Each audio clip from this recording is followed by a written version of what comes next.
sebenarnya dalam khilafah itu ada dua macam kebutuhan. Ada yang kebutuhan dasar langsung, yakni yang disebut dengan sandang, pangan, dan papan. Itu adalah yang disebut dengan al-hajah asasiyah per orang, ya.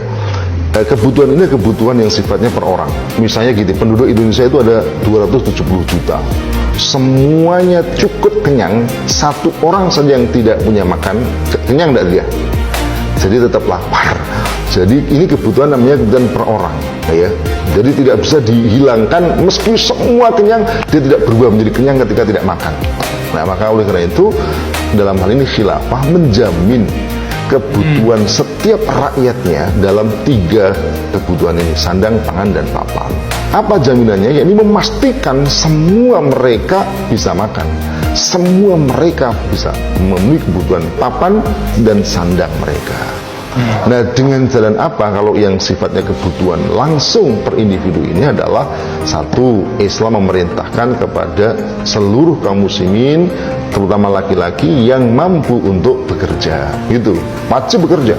Tidak boleh badannya kuat, sehat, lalu kemudian menjadi peminta-minta, gitu. Kalau kemudian dia kuat bekerja, sementara tidak ada lapangan pekerjaan, maka apa? Tugas negara mencarikan dan membuka lapangan kerja. Setiap orang bisa bekerja. Tapi kalau kemudian penyebabnya bukan karena dia tidak lapangan bekerja, tapi memang badannya tidak kuat, bisa karena sakit, cacat, sudah tua, dan seterusnya, maka dalam hal ini menjadi kewajiban bagi walinya untuk memenuhi kebutuhan dia. Jadi kalau dengan Ustaz Karebet ini kan ada namanya ahli waris. Waris itu kan seringkali hanya dipahami hartanya diambil kalau dia mati. Nggak bertanya kalau hidup gimana gitu loh. Hidup tidak punya uang. Nah, inilah ahli warisnya tadi gitu yang wajib untuk memenuhi kebutuhannya. Kalau mereka punya sementara mereka tidak mau memberikan, maka negara turun tangan memaksa ahli warisnya tadi untuk memberikan nafkah kepada orang yang tidak bisa memenuhi kebutuhan tadi. Itu jaminan negara. Lah kalau kemudian semuanya melarat, semua miskin, semua nggak punya harta, maka ini baru kemudian Baitul Mal turun tangan memberikan kepada mereka.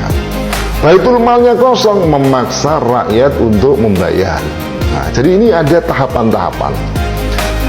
Nah, kemudian kalau yang kebutuhan sifatnya kebutuhan komunal itu ada 3 juga, yakni pendidikan, keamanan, dan kesehatan. Dalam hal ini negara memberikan kebutuhan secara langsung. Apa itu? Memberikan layanan gratis dalam soal pendidikan, kesehatan, dan keamanan. Nah, mungkin pertanyaannya dari mana negara punya uang itu? Negara mestinya tidak khawatir dengan dana itu. Karena apa? Karena sebenarnya dalam Islam itu negara punya hak untuk mengelola apa yang disebut dengan al-milikiyatul ammah, kepemilikan umum. Tambang minyak, tambang batu bara, tambang emas, perak, dan seterusnya, nikel itu adalah milik umum. Dan dalam negara diperintahkan untuk mengelola itu, ya.